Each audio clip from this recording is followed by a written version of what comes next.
Good evening, ladies and gentlemen. Welcome to the Rogue Wave podcast, the frequency for all things pop culture and the disruptors behind it. We talk comics, movies, TV, and pop culture with the rogues who create it every Wednesday night, 8 p.m. Eastern on youtube.com/Rogue Matter, facebook.com/We Are Rogue Matter, twitch.tv/We Are Rogue Matter, and twitter.com/Rogue_Matter. Once we finish streaming this bad boy out, it gets compartmentalized into the dopest podcast that is out on the interwebs today. You can get us at Apple, Spreaker, Stitcher, Spotify, iHeart, Amazon, you name it. We are out there. I'm your host, Michael Dolce, as always, joined by my cohort in crime, the Lord of the Radio himself, Mr. Hassan Godwin. How you doing, sir? I'm good. Got it all in under a minute that time. That's I am sort of impressive. That was some solid. Actually, probably 30 seconds because I think our intro is like 30 seconds. So one of these days we're gonna have to edit that too because it's just some house cleaning. You know how it goes. Yes, I know. I'm gonna refrain from reacting to that because I might have suggested that a couple of thousand times. I don't think 1,000 times. Yeah, maybe a couple. I think no, you're, not 1,000. I think you're clearly exaggerating. A couple of thousand. All right, fair enough. Fair enough. We've got a great show tonight. We've got badass babe herself, Brenda Fisher, is going to talk about the awesome podcast that we have on the Rogue Matter Podcast Network, which is Badass Babes of Entertainment. So she will join us, talk to us about her awesome show. We are also going to talk a little bit of Prey. Are you Predator or Prey? The new movie on Hulu, which broke Hulu's record for a debut, which is pretty promising. We'll probably throw a little Sandman chat, a little Ozark chat in that as well too. I'm just going to basically give you an insight into my viewing this week, which has been exciting. But first, as we do every show, we give you the inside scoop on what is happening at Rogue Matter. Again, everything on roguematter.com or the app is free to consume, free to read. We've got comics, ebooks, podcasts, videos. This week dropping Seila Fire #4, written and created by James Mascia. A U.S. agent, a Russian spy, a small-town cop, and an intrepid reporter are trying to help a refugee and stop the unintentional slaughter of innocents as the U.S. and Russian governments are hunting them and trying to contain what they know at all costs. Meanwhile, the small town of Southport, North Carolina, is caught in the deadly crossfire. It's a amazing science fiction book. Covers by my co-host here himself, Mr. Hassan Godwin, written by James Mascia. It's on roguematter.com right now. And if you wanted to get the inside scoop about said chapter, you can actually download Seila Fire Emergence podcast. It's a talkback podcast featuring Bevan as the co-host. She sits down with James and he dissects each issue and each chapter. That is available now as well, wherever podcasts can be found, and also on YouTube and the aforementioned stations I did. Now, it's never good for having an unintentional slaughter of innocence. You always want an intentional slaughter of innocence. Really, I well, I like it. If you're gonna do something, go full throttle with it, right? That's right. You want to be an actionary, not a reactionary. I agree. I agree with that as well. So at its core, Seila Fire is kind of a cool science fiction mystery with a backdrop of UFOs. Now, what is your favorite? I'm a UFO buff. I watch them all. I watch like Ancient Aliens. I watch like UFO mystery, UFO hunters. Like, I mean, you're the guy. Like, if it's got UFOs in it, I want to watch. Like, it's. I don't know. I watch it very intently, and I just kind of like fall asleep to it. But sorry, I don't watch it very intently anymore. I kind of just fall asleep to it. But like, I'm a UFO buff. Like, I know all like the greatest like UFO stories and all the greatest things to do. So I would sit there and say I could name you like some of my favorite UFO stories. But are you a UFO guy? Do you know any of the stories? Really. No. You have your favorites like in movies then, right? I'm a big fan of Close Encounters of the Third Kind. It's an excellent selection. I come to. Yeah. It's one of my favorite movies.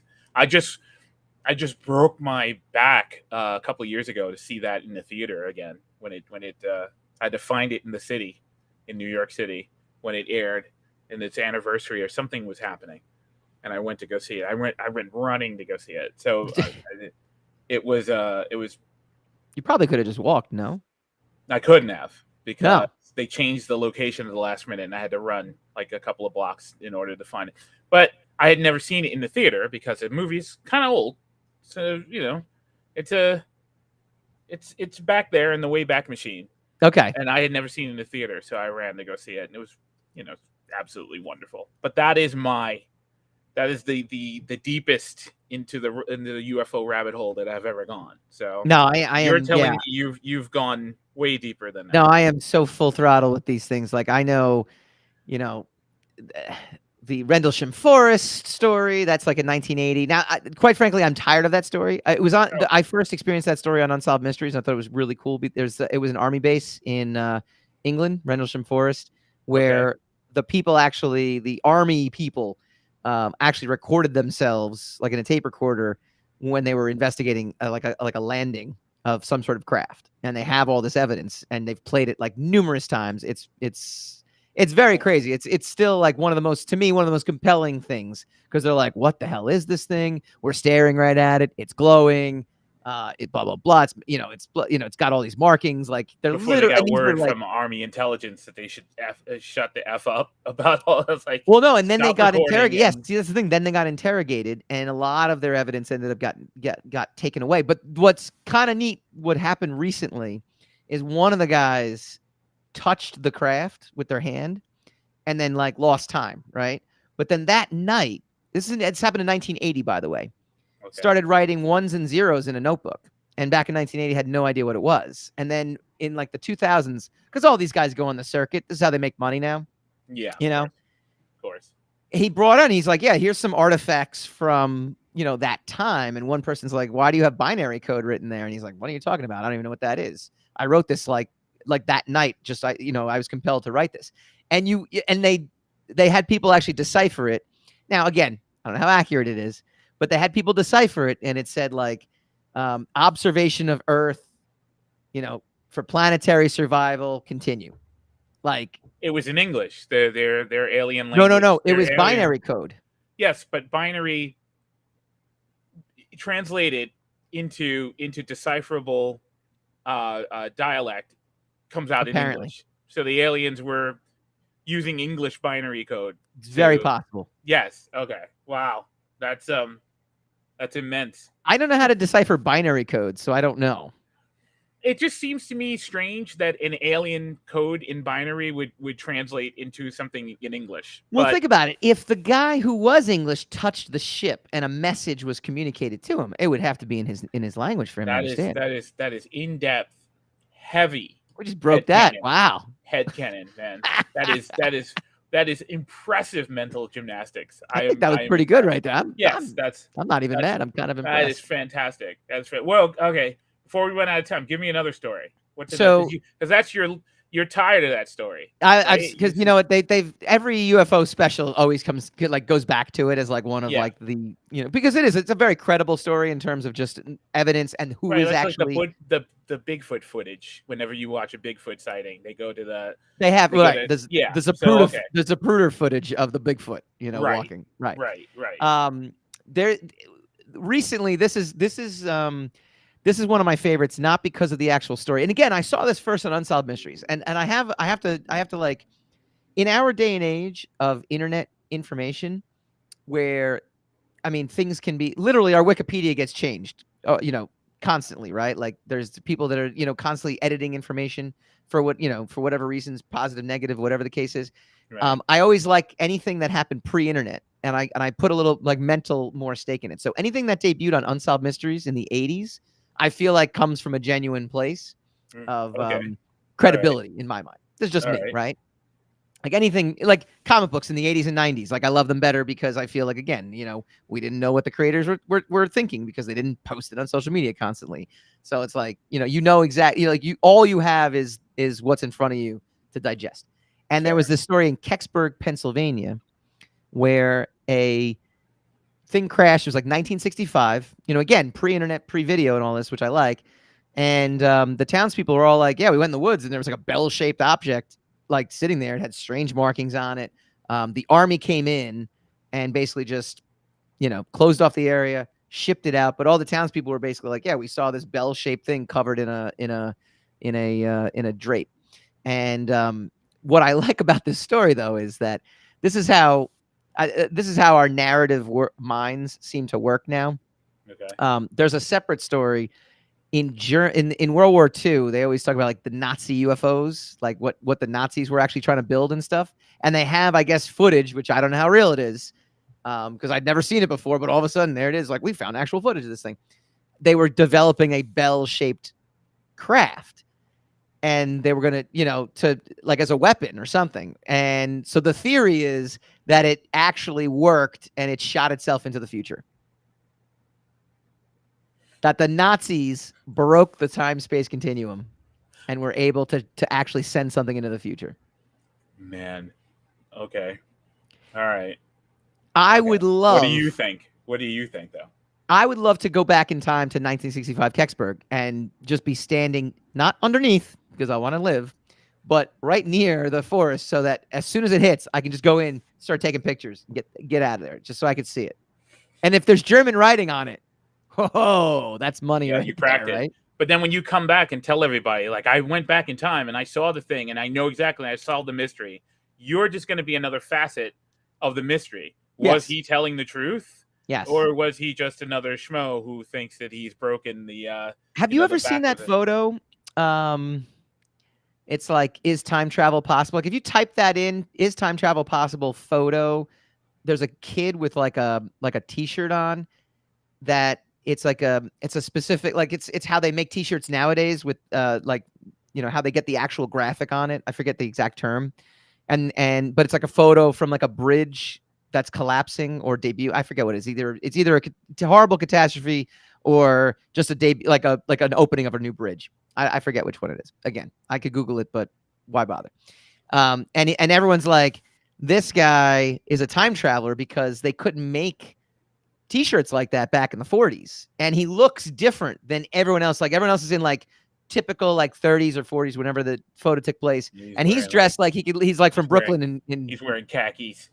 Well, he's wearing like a leather jacket. He's wearing like sunglasses. He's wearing like a t-shirt with a graphic on it. And it's like supposed like the 1930s or 1940s. It says Wu-Tang on it, right? Right. He's got rollerblades. He's like he looks like the 90s, right? He's decked out completely like the 90s.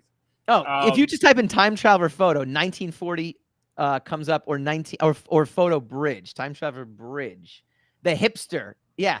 So the image is dated November 1941, shows a crowd at the reopening at the South Fork Bridge. So it was not a catastrophe. It was actually a celebration. Good for them. And okay.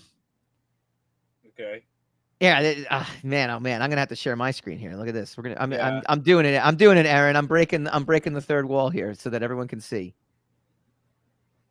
Oh, there's no way I'm getting this right. I see him. He's wearing glasses.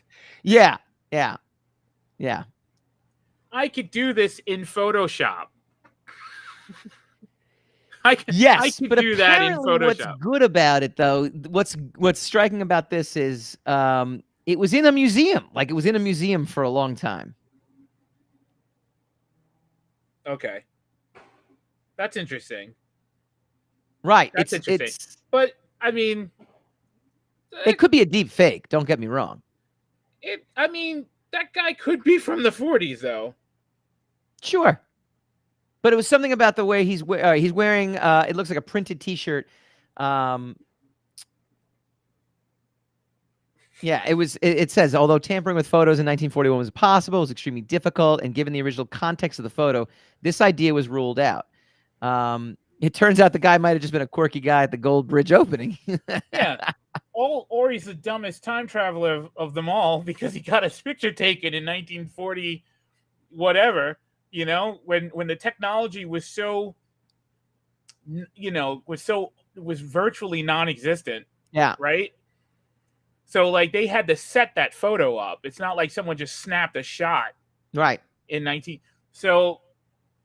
All right. No, I think you could snap a No, you definitely had it wasn't like 1800s photography.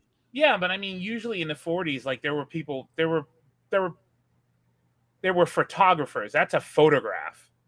That's not like a snapshot. That's not like someone was just like, hey, you know what? I'm just going to take a shot of the crowd and not look at the disaster. Yeah. that that they're staring at. Yeah. Now Snopes says this is false, but we don't like you, Snopes, because I don't like Snopes because now it just ruined my fun. I'm not going to say anything. I don't quite buy it. No, I mean I'm just saying I just don't like. But I would have it's gone not all real out. I would have gone all out. He would have had. I want to believe, right? Like the big Mulder poster that he had up. I want to believe. He would have had an Adidas baseball cap on if it was me doing it. I would have went all out. I would have made it impossible to think that the guy was from any other era but our own. Yeah, here's the best part about that photo in relation to our UFO stories as well, too, though. It actually all relates to Seila Fire, Emergence. So go check it out. Not quite as well done, but not bad. I'm back 2 for 2, I think, today. It's okay. It's okay. I think I'm doing pretty good. Of course right you now. do. Of course you would give yourself high marks. Why Well, would? But it all relates. Even the time traveling dude from Canada. It wasn't Kansas, by the way. I'm 0 for like whatever on that one. These are your stories, man. This is your stuff. When we come back, go check out roguematter.com and get Seila Fire Emergence. Go check out the Talkback podcast. But when we come back, are you predator or prey? And Sandman, an aptly titled Netflix show. When we come back.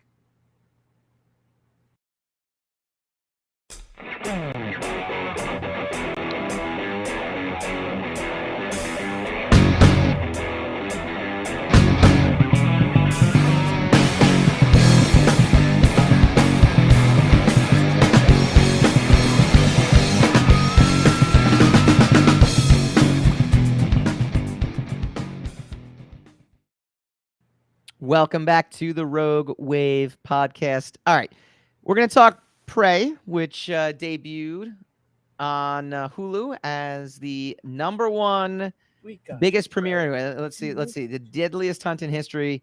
This is from Hulu official Twitter. Prey movie is the #1 premiere on Hulu to date. So we're going to react to this film, which, again, I think it's been out almost a week now. So we'll give it, I think we've given people ample time. Plus, it's a streaming movie. I give less time to streaming movies in order to kind of start talking about them than I would, other things. But before we get into that, I want to make a quick detour for a second. I was doing my homework this week, right? And I said as soon as I popped Netflix on to watch Ozark, I've now resumed finishing Ozark. I've gotten, thanks to all the great TV I've been watching over the last few weeks, I've now gotten a full enough respite from the tumultuous events of season 3 in Ozark to now resume. I'm going to finish this season out. I'm like resolute in doing that now. I don't even remember Ozark now. like once you finish watching it, you're gonna have to remind me of that. I will. That happened. Yeah, I will. So far, season 4 has started off fantastic, and I'm very excited about that. But I started season 4, episode 1. But then again, like I started it like right after the end of season 3, and I'm like, I can't do it. Yeah, after the cliffhanger of season 3, I was like, I need a break. Like I need a vacation. It was amazing. Break because it took about 2 years for the show to come back after that. Yeah, it was good enough for me. Yeah, you had to take a break again. You had to take a break within a break. Yes. So I flipped on Netflix to start watching Ozark, and what pops up? It's Sandman. I'm like, oh, it actually debuted. Okay, great. This is, obviously it's right in our wheelhouse, right? It's comic book lore. It's Neil Gaiman, who's, revered as, Indeed it is. Right? Mm-hmm. One of the worst pilot episodes I've ever seen. Like, just in terms of expectation meeting results, I literally wanted to fall asleep during that first episode. Also, visually, I didn't find it. I find it kind of cheesy. Like after you see things like Umbrella Academy or The Boys that have like really excellent cinematography. This felt like it should have been on. Like I feel like this would have been on like network television 10 years ago, 15 years ago. Like I didn't think the special effects were that good. I didn't even like just the way it ended up looking in general. I kind of just felt like it just looked old. And then I saw, who developed it? David Goyer. David Goyer has managed to be a part of everything comic book for good or worse. I interviewed him once. Very nice guy, so nothing personal against him. But I interviewed him for Blade Trinity, which was like the worst of the Blade movies. The one he directed. Yeah, he directed that one too, and he was in the Batman franchise too. I mean, I think he helped with Christopher Nolan. But they touted him really loudly during Batman Begins, and then he kind of sunk back into the scenery. Yeah, for the other two movies, but I think he was still involved with both of them. Yeah, and yeah, it kind of just felt like. It also felt very comic booky, where something like Umbrella Academy or even The Boys, whether or not you like the two of them or not, what I like about the two of them is they're not trying to be the comic book. And I felt like that first episode was just like so much recap to get us to the end. And they even had to be like, hey, stick around because here's what you're going to see on the next, on this season, please don't leave us. I don't know. Did you watch the entire season or I just watched the first episode and I was bored out of my mind. I saw the first episode. Okay. You did also see, yeah. What did you think? Was it enough to make you want to watch the rest of it? It was. Are you a fan of the book too? No. I don't know. Yeah, I never did either. I have no context for the book. That's what I was going to say. Like, it's, basically a lot of it is curiosity because I've been hearing about this book for, decades. Yeah. And I'm a fan of Neil Gaiman's writing. Sure. I've read several of his books, including American Gods and Mm-hmm. The Ocean at the End of the Lane, which is my favorite. So, I'm kind of compelled. He's behind it. And then what I mean by behind it is like he endorsed it. He likes, he's happy with it. I don't know. I like that first episode. So I disagree with you there. I wasn't bored by any stretch of the imagination. Not even though I didn't know anything about the lore or what was going on. No, I agree with you. I mean, in the sense of not knowing anything about it, but I actually think that's a good thing in a way because there's a lot of shows I've done that where I'm not a fan of the comic book beforehand. I come in with no expectations, but to watch a show, and it's just like, and then I went online to look at what the critics say. Because sometimes I'm wrong, right? Like sometimes it's like, okay, I'll go online and they'll be like, no, this was great, and then I want to know why do you think it was great? Endless critics, why Sandman's a failure? Why it was, and they just keep talking about how boring that first episode is. That's funny because everything I went to see said the opposite. So. Did it really? Mm-hmm. Oh man, I wrote Sandman comic books done right. Netflix. It's comic books done right. It's it's the comic book adaptation that we've been waiting for. It's the thing that we need today. I've seen all sorts of different headlines. So this is really funny. I'm not gonna lie here. I typed in this earlier. Now the audience score came up very positive, so people liked it, right? Mm-hmm. Like the actual audience liked it.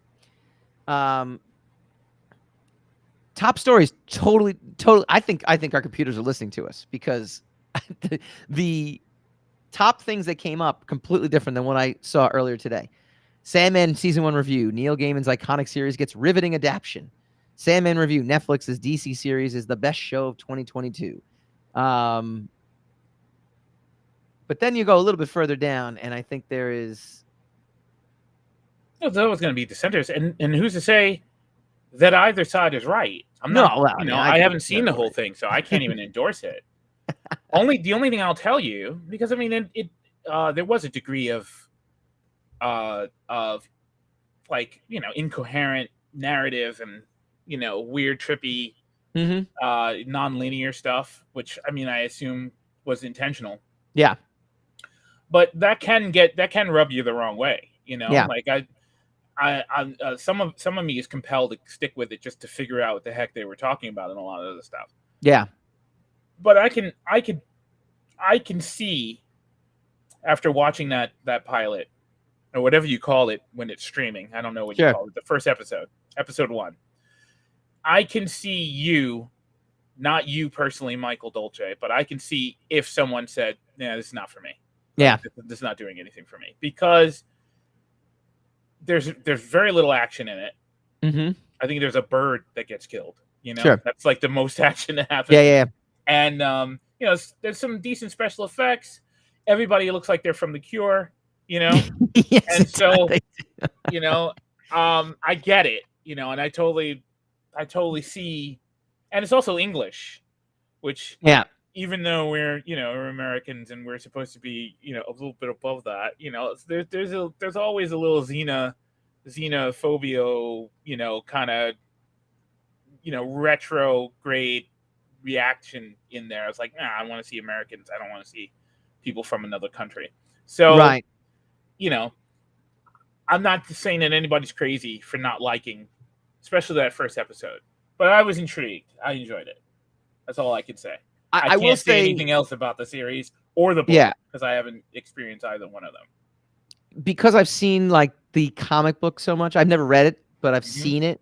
When I did, that was the one positive to it. I was like, wow, he looks just like Morpheus. That looks. Oh yeah, he does. He did. Like He that really one did. at least they got that. At least they got that. So I got to be honest with you. Then I went right back to Ozark, and I'm in, Yeah. and Yeah, but you've lost me with Ozark, man, because oh, I'm going to tell you what I think at the end. no, It's gonna you be came fantastic. in, you were like, "Oh my god, this is one of the greatest things ever." It I was is. like, I'm gonna have to watch it now, and then I Yes. went to watch it, and then I ended up watching the whole thing, and then Yeah. when I saw the whole thing, let's talk about it, and you're like, "Oh, I stopped at the first episode." So No. That is an inaccurate you did assessment not because you I did- started. you I had told you not about it gotten- at season 3. No, Yes. yes, you told me about it at season 3. Yes. You watched So all of season 3, No, and then no, that's not how it works. That Yeah. is not how it worked. You watched episode 1 of Yeah. season 1 of Yes. the Ozark. You Yes. said it was amazing. Yes. You told me about it. Mhm. I watched the whole thing Yes. No. all Yeah. the way, You're way to the end faster of, than me. all the way to the end of season 3, and Yes. I'm like, I've seen it. Let's talk about it. And you're like, oh, I I've was got midway kids. through season 1 at that point. I've got children. I'm not going to ever get there No where you way. are. But So look, let's so- be honest. That is Ozark is just it's an emotional roller coaster. I can get usually you 1.5 finished it yet? episodes in before I'm like I need a break. Like I just need a break. Have you finished it yet? No, I told you I just got into season 4 now. Yeah, you've not ridden any rides until you've seen those last few episodes. Oh man, I So- know. I heard, and I know it's good. 14 episodes. That's tough, man. I don't know. That's gonna be. Oh my that's a goodness. tough one. Oh, times is hard. Times is That's so not hard. gonna be good. All right, let's jump over to Hulu. Let's jump over to Prey. As I do for some reason with all these things, I watched it in 2 sittings. But I don't know, something about watching it. I was like, whatever. I wasn't. The thing about Predator as a series is it's kind of the same rub, right? Like it's kind of he goes, he kills. Do we know why Predator does what he does? Have we Sport. ever? Why do people play hockey? Yeah, Or but I feel like basketball. he always ends up getting killed. So you would think like Well, that's the sport. after like 4 or 5 different times where the Predators make it to Earth and don't come back, they'd be like, nah, maybe we shouldn't do this. Maybe we've taken this a little too far. We only know about the 1 or 2 or 3 that didn't come back. We don't know Right. about the several thousand that may have gone and come back. Look, and I remember said, Predator "Oh, it's 2. awesome there." Right, like I know Predator 2, like Danny Glover found the ship or whatever. Mhm. And there were like 9 of them on there. Right. So there was definitely like a whole thing going on with that. But we don't ever, I mean, again, in the movies, we don't ever get to know like what their planet is like, why they're doing that, like, right? We don't, right?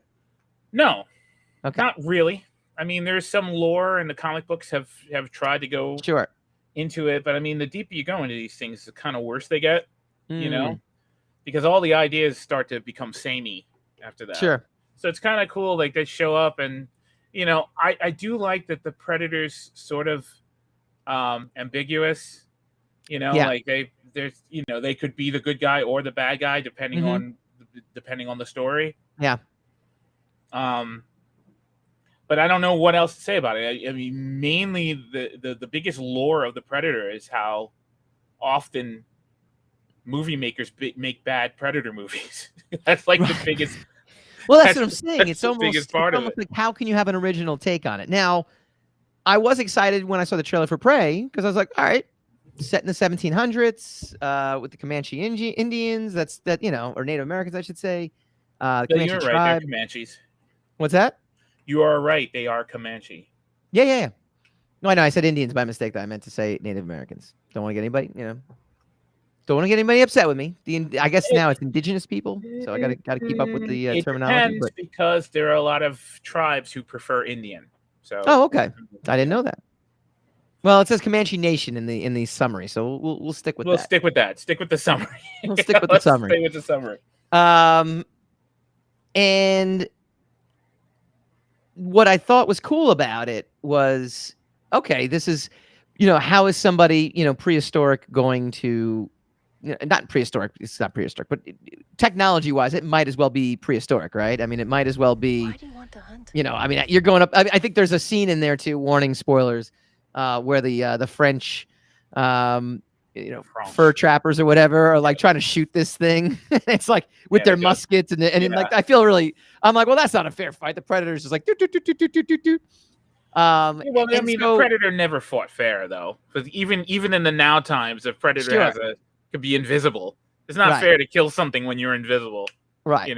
So I mean, let's not say that the Predator was. Yeah, but it felt really unfair. Like it felt like at least we had bullets and stuff. Now they had like muskets and they had to like reload the area back in the day, like you and hope, right?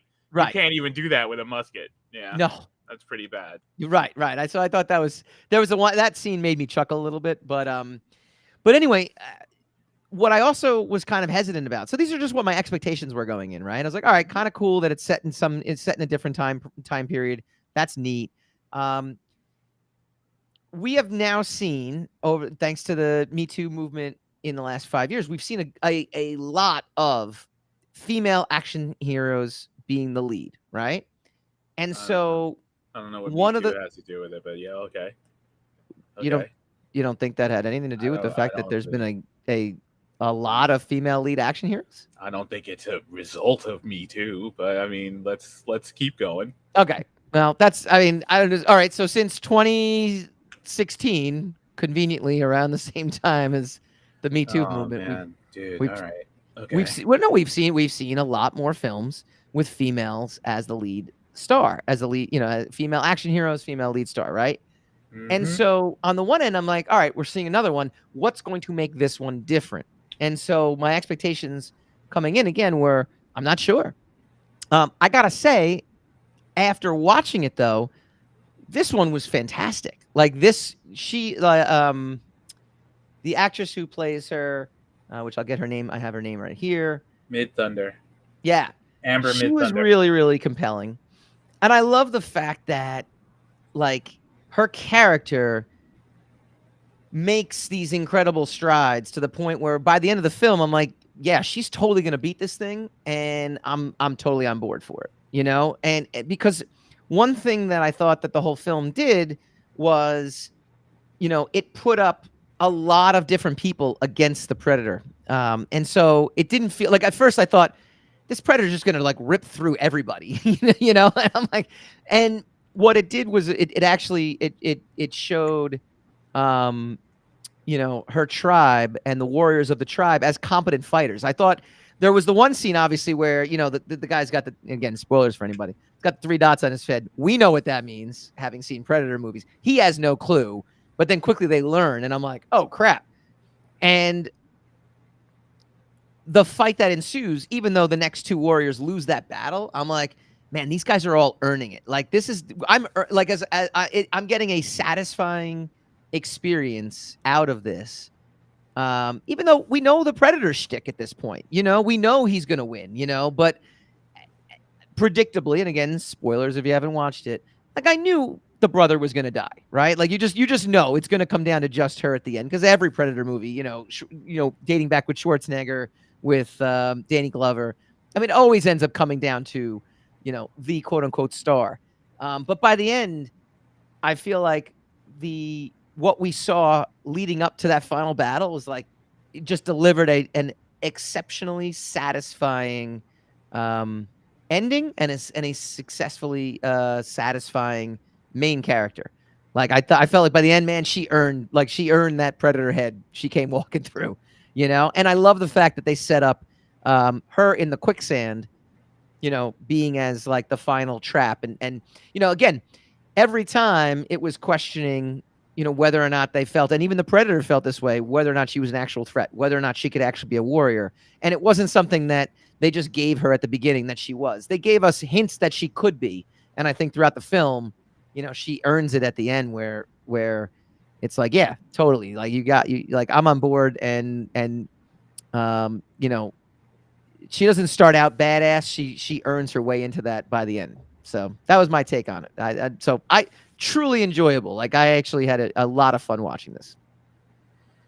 Yeah, I think the problem with Predator is that people keep trying to put characters or the ostensible prey of the Predators in these extreme situations, and then they just keep trying to up the ante on the Predator's lethality, his kill ratio. In Predators, or they drop them on the supposed Predator planet, and it's a planet with like these terrible traps in it, and there was but half the characters were like despicable, and there's a lot of there.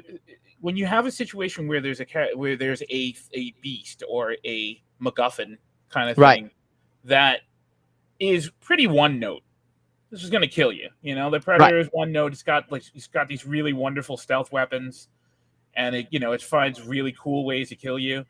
It's not, but if you want to rise above the status of, say, Friday the 13th, where it's just agreed 100%, or Halloween or any of those. Yeah, you gotta diversify the prey. You gotta diversify the characters that are. I don't mean diversify in the sense of ethnicity.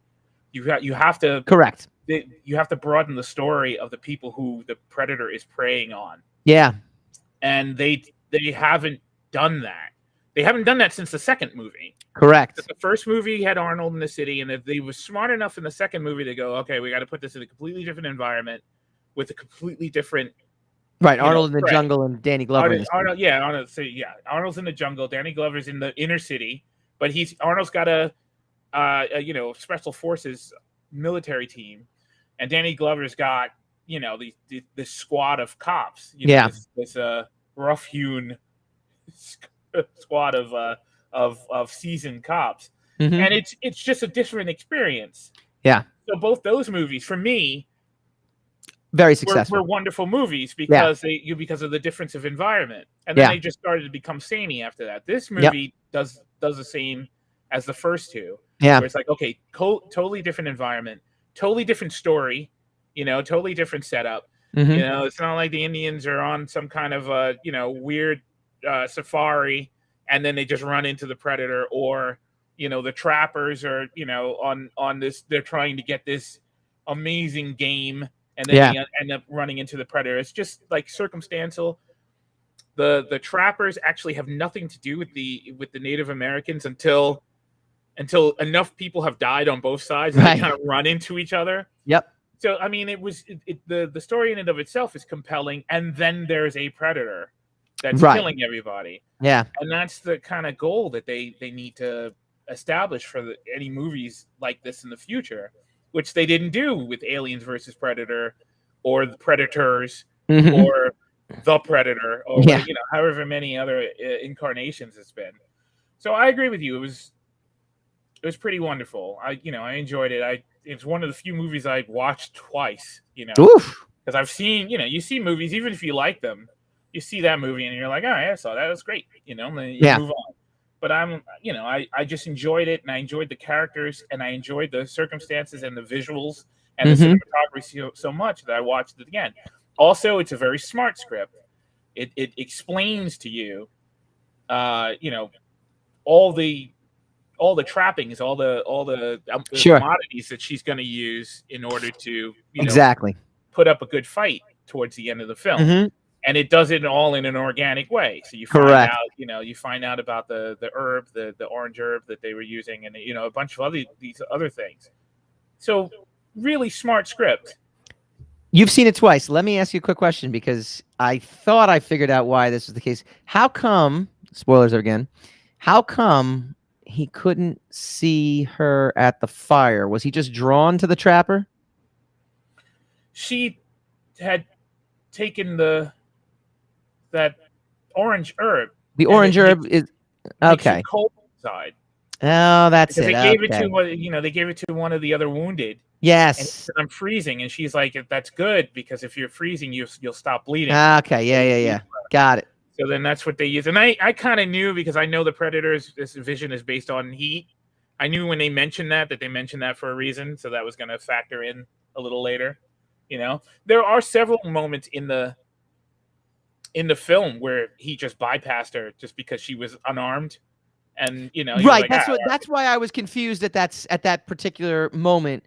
And then I also something with the ring. She held the ring, and I know she ended up using it to cut the guy's leg off. Because it turned into a blade. But then she looked at the ring and goes, and he can't see me or something. Like it was weird. Like I was like, yeah, because she had eaten the herb, so that he couldn't see because she was cold. okay, because she's looking at the ring when she says it. The circle. Well, she's looking at that because it's a weapon that she can use, but then she's also saying that. Got it. See, that was the only part. And again, that's such a minor little thing, but that's just my own confusion as to like being No, able but to I talk mean through that.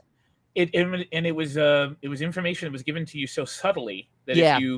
if you didn't file that away, you would not remember. But in rewatching it, you would go, "Oh, Okay. that's why." Yeah. All right. Then that makes sense because that was the thing too, where the quicksand part of it, I thought we were gonna see like kind of like a retro Arnold Schwarzenegger thing, like Yeah. like but then she ended up washing herself off, and I'm like, oh, well, all right, and Yeah. maybe that was deliberate. Maybe that was like one of those like, you're not getting the same thing. Of a meme I saw a couple of years ago where there's like 4 or 5 different scenes from movies where people are sinking in quicksand. Yeah. And it said something like, based on the movies I grew up with, I thought quicksand was going to be a way bigger problem when I became an adult. Nobody even talks about quicksand anymore. There was a trope in the 80s for everyone who was not alive in the 80s. Yeah. Where basically every hero almost inevitably would walk into quicksand whenever they're doing whatever they're doing in the woods, whenever they're in the woods or even in the city, which was crazy. Yes, one or two times in the city. Where's this quicksand? Oh, actually, in Remo Williams, some guy fell into cement and sank into it like it was quicksand. So yeah, we that trope was alive and well in the 80s. Kind of fell off in the 90s, and so so kids from the 80s, quicksand's not a thing. Don't worry about it. Everything's fine. Also, not really dangerous. Quicksand doesn't work like it does in the movies. Well, maybe in the 1700s. I mean, now with pollution, maybe. Wow, toxic waste quicksand. Okay, that's a movie. We could write that. Mutant quick. Patent pending. Patent pending. Can't steal our idea. Coming soon from Rogue Matter. Killer quicksand. We need a better title. We'll figure out a better title. What did you guys think? Are you Predator or are you Prey? Did you enjoy this latest installment? The only thing before we go, the only thing I got to tell you, I don't know if I would sit through another Predator movie though. Like I feel like they'd have to really come up with something totally different now for me to. It's almost like you got to watch, or you saw trailers for how bad the movies were previous in between that and Predator 2. So it was like a breath of fresh air. It's like, all right, I got to check it out now because it looks so different than anything else that came out. But now, I mean, are they going to do another? Yeah, and everybody swore it was going to be a train wreck because it was on Hulu. Yeah, it's like it's on Hulu. It's like straight to streaming. So like, how good can it be? Yeah, but it was a treat. I'm kind of glad it didn't come out in the theater. I'm kind of glad it's like this hidden gem that you discover on your own. It might have made the experience even more pleasant. Yeah, to find like, wow, this is really good. I'm really enjoying this. It's pretty well put together. So yeah, I mean, I'm sure the creators would have wished it would have gone to higher heights, but for us, it was just right. What do you guys think? Put your feedback in the chat. We will respond to you. When we come back, we've got Brenda Fisher, badass babe herself from the Badass Babes of Entertainment podcast on Rogue Matter, coming up next. If you want to learn, by the way, I'm gonna cue this up even more. If you want to learn the ins and the outs of the entertainment industry, if you've ever thought about being an actor, or even just a voiceover actor, or in any way, shape, or form wanted to be associated with films and movies, you want to listen to this interview and you want to listen to her podcast. Coming up next.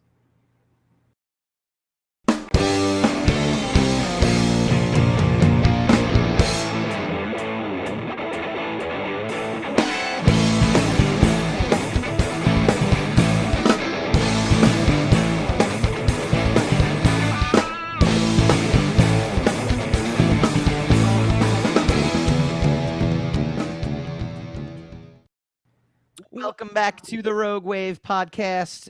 Thrilled to welcome fellow Rogue podcaster Brenda Fisher. How you doing, Brenda? I'm great. How are you guys? Doing great. Brenda is the host of the Badass Babes of Entertainment. But by trade, you are a literary and talent manager in good old California. Talk to us about your background. How did you get into this? How did you get into the film business in general? You know, it's crazy because I never thought that I would be here. I've always worked in marketing and always loved it.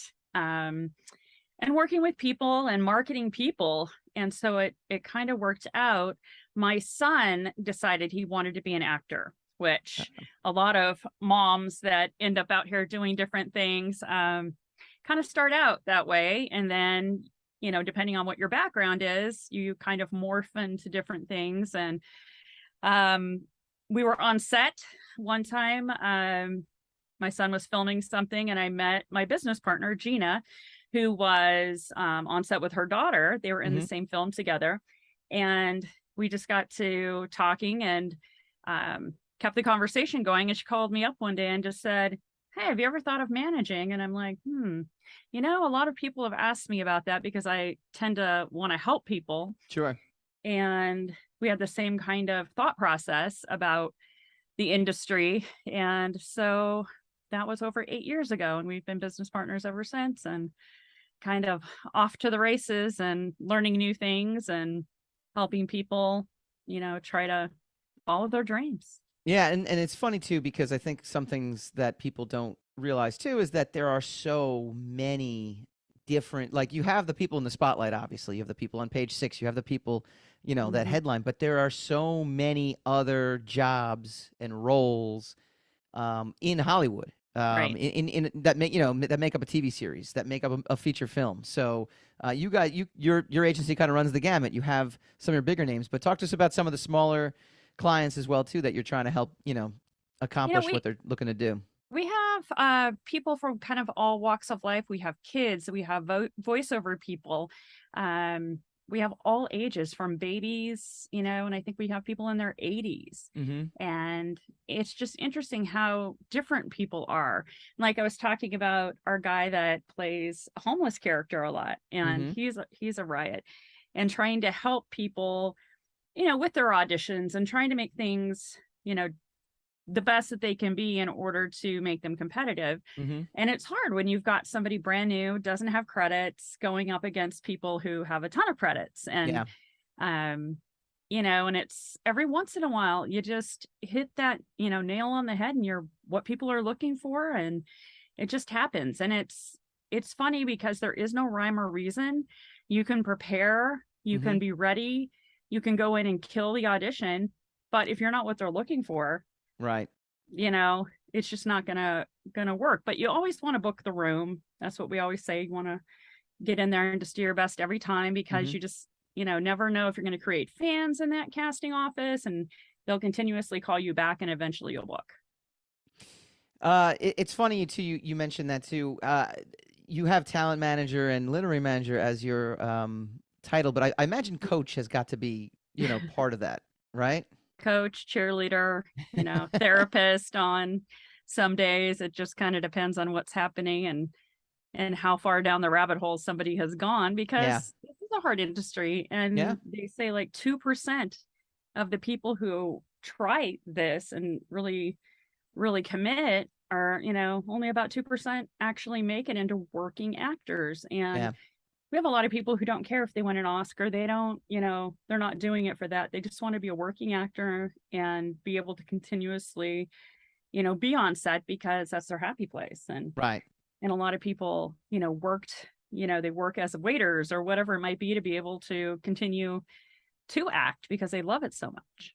It's funny you mentioned that, and then we'll get into the podcast itself in a second. I just had that experience at a networking event in New York City where I was actually with other actors. I'm not an actor myself, but I've been in a commercial. I'm very, very versatile. But no, I was with other actors, and the guy serving us food, like it was weird. It was like an entourage moment. It was just really hilarious because the guy I was with looked up and he's like, "Wait a minute, Neil, it's you." And he's like, "Oh, how's it going?" And he's the one serving us. And he's telling us how he just booked a Samuel L. Jackson movie. He just shot in Jersey, with all these big names. And it was one of these things where he's like, "It's finally happening. 2 years of this. I've been waiting tables." And you really, you feel for it, but at the same time, it sounds like, those positive moments kind of make it all worth it. Yes, absolutely. And you can ride on that high for a while. And even though, he's still waiting on people, yeah, he has those things going for him and feeling like he's making some steps. And the hard part of that is that you can book a lead, in a movie and then crickets after that. And that's probably the most heartbreaking, is to watch that happen to people, because if you don't catch fire right after, right, and continuously move and your reps aren't pushing for the next thing, it's really hard. And even if they are pushing, sometimes it's hard because the market could change, and it's like, okay, now we want to go very diverse. And so people who might have been doing well but are Caucasian, are sitting on the sidelines for some of the things that just, it kind of ebbs and flows. And so you just have to be prepared for that. Yeah. No, it's definitely it's kind of similar, but in different ways in like the comic book field and any kind of art field itself. I mean, it just really comes down to you can work as hard as you want, but there is an element of timing that has to kind of play into things. So I definitely sympathize with that. And luck, and a lot of luck. A lot of luck. Again, luck is getting yourself in the right position. That's you have to be ready to be lucky. Exactly. But it's still still a percentage of luck involved. Oh, sure. It's trends. It's tastes. It's it's all kinds of things. I mean, something that might have been retro and like awesome one day is played out the next day. It's amazing how it is. There's a lot of luck that goes into it. But there's also making your own luck, and one of the ways that people do that is they do their own podcast, and that's kind of what we did, and that's how we got started. We're two comic book guys. Is that similar segue. to how you? What's that, Hassan? Masterful segue, sir. Very well done. Look at that. Every once in a while, remember, 3 out of 10 gets you in the Hall of Fame. You just got to hit it out of the park 3 out of 10 times. Right. Is that what started you on the podcasting route, or was it just something else entirely? How did you get started doing Badass Babes of Entertainment? Well, the funny thing is that we decided to revamp our website, and we were going with like this artsy look, and we have like this Vanity Fair shot on our website. That's hilarious. We were laughing the whole time we were doing it. Couldn't walk in those heels, by the way. Me neither. It wasn't happening. I carried them, put them on, took them off, walked. Which is, I'm not a dress and heel person. So that's why it was really funny, because really none of us are. Yeah. So we decided to do that. And then it was like, oh, it's the pandemic, and, a podcast would be cool, because we decided to gut a storage closet, and we made, of all things, and we made an isolation booth. And that's where we started the podcast, but it's so small that when two of us were in there together, we felt claustrophobic. So by the time we were done, we're like, open the door. I need air. You were in storage. Oh yeah, because we were, but it sounded amazing. So then we decided to kind of move it out into a bigger space, and it's so much better for sure. And just trying to, perfect all the little things, like the technical problems that I'm still dealing with. Got a new Logitech camera and can't get it to work right. So yay me.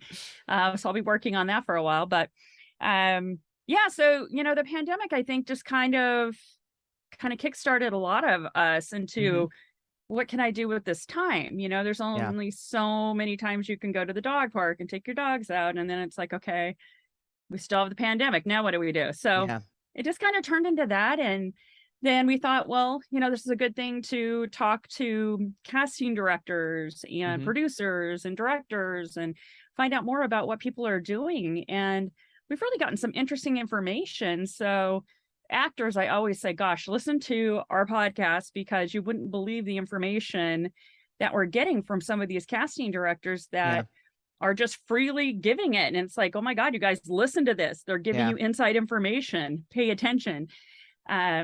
So I think once we catch fire with that, once actors really realize how many amazing casting directors we've had on spilling the tea about what they like, how to get in their good graces, all of that, I think that's going to make a difference. So I feel like everyone has their own story, and everyone's an expert at something, right? And that's at some point, why wouldn't they tell you? I mean, they tell you, it almost makes their job easier, right?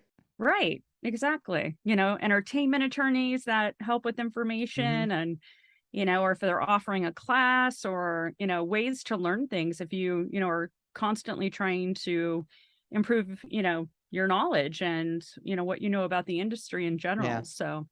And it's so different too. I almost laugh in a way because when we, when Hassan and I started out, 15, 20 years ago, I mean, we had to go to conventions. I mean, we were, we were young. We had to, we had to literally get out of our house, go somewhere. You had to intern somewhere. He was an intern at Valiant Comics. I was an intern at Wizard Magazine. We ended up both working at Wizard Magazine.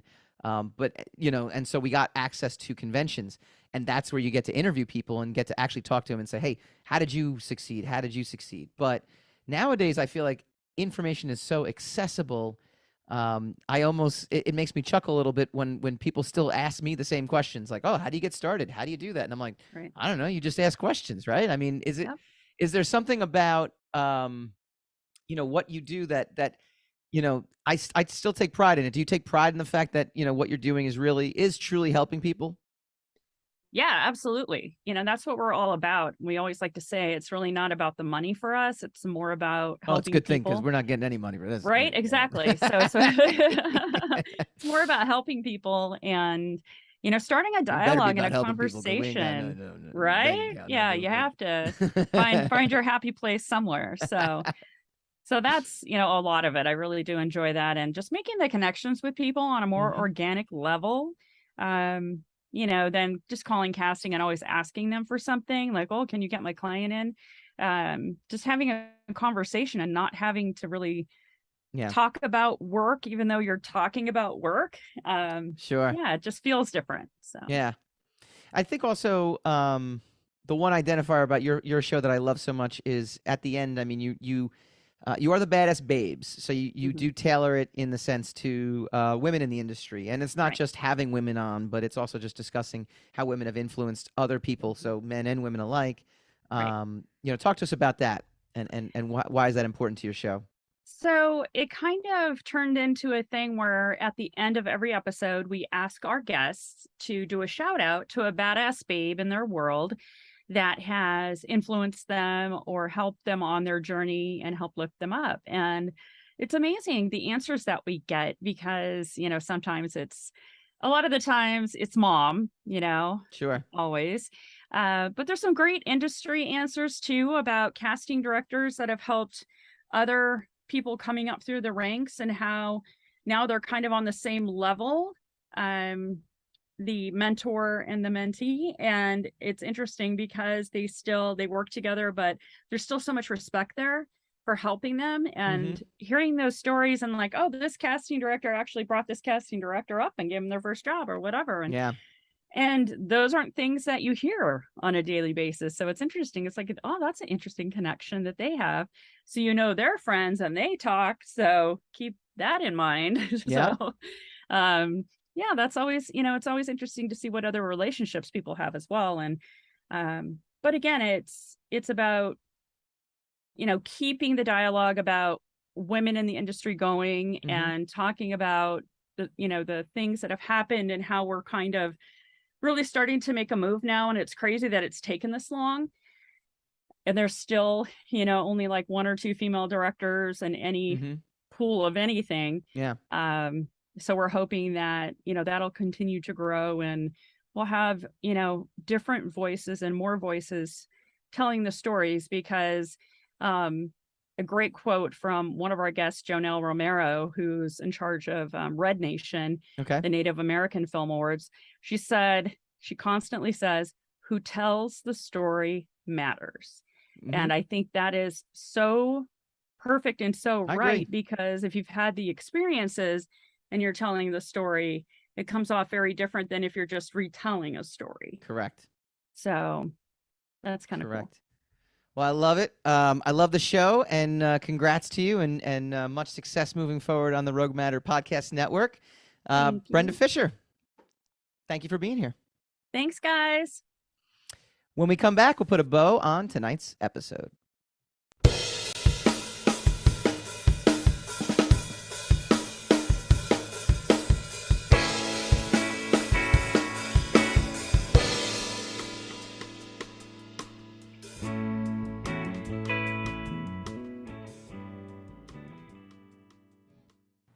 Welcome back to the Rogue Wave podcast. I want to thank Brenda Fisher, Badass Babes of Entertainment. It's all on roguematter.com.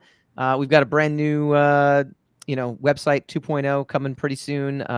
Make it even easier to just listen to all the podcasts that we've got, including that. But for now, you can check her out on Spotify, Apple Podcasts.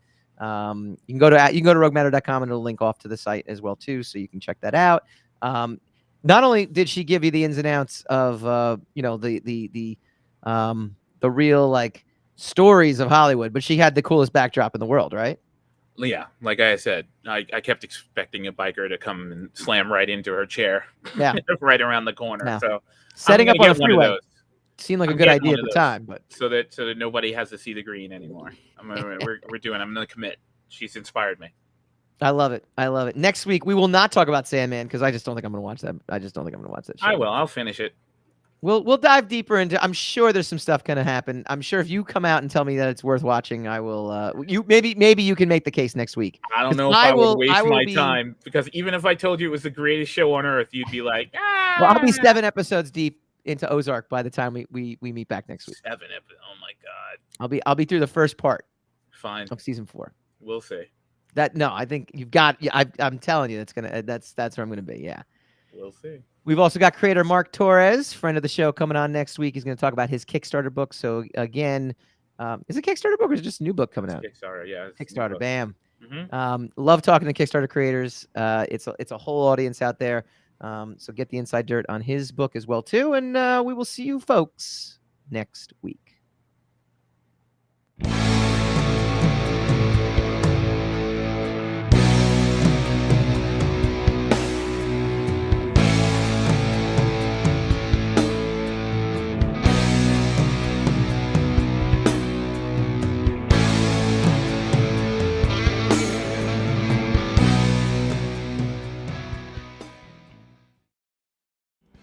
Hi guys, Mike Dolce here from the Rogue Wave podcast. If you like this video, please feel free to like, share, subscribe, all that fun stuff. It really helps us out. Leave a comment, let us know what you'd like to see in future episodes, and tune in every Wednesday night, 8 p.m. Eastern for a brand new episode of the Rogue Wave podcast.